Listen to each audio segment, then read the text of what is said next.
欧盟委员会发布声明说，欧盟在世贸组织针对中共破坏欧洲公司的知识产权启动法律程序。声明说，前往中国的欧洲公司被迫向中国公司交出他们的技术所有权和使用权，被剥夺自由谈判那些建立于市场基础上的技术转让协议的权利，这违反了公司在世贸组织规则下应该享有的基本权利，特别是违反了贸易相关知识产权协议的相关内容。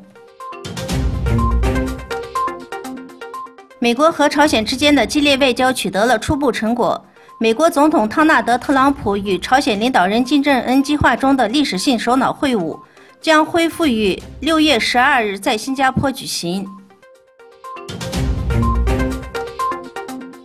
5月15日，从纳威和瑞典出发的加沙自由舰队抵达荷兰首都阿姆斯特丹，抗议以色列对加沙的禁运。在舰队中有4艘船只载有阿勒瓦德、巴勒斯坦、海日亚赫和诺贝尔和平奖得主马奎尔的名字。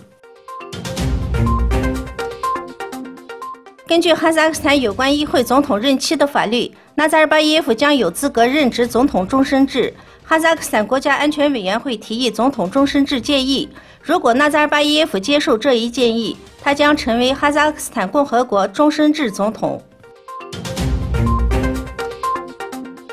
土耳其在很大程度上依赖能源，已经采取了一些尝试来缩小这方面的差距，并采取长效措施。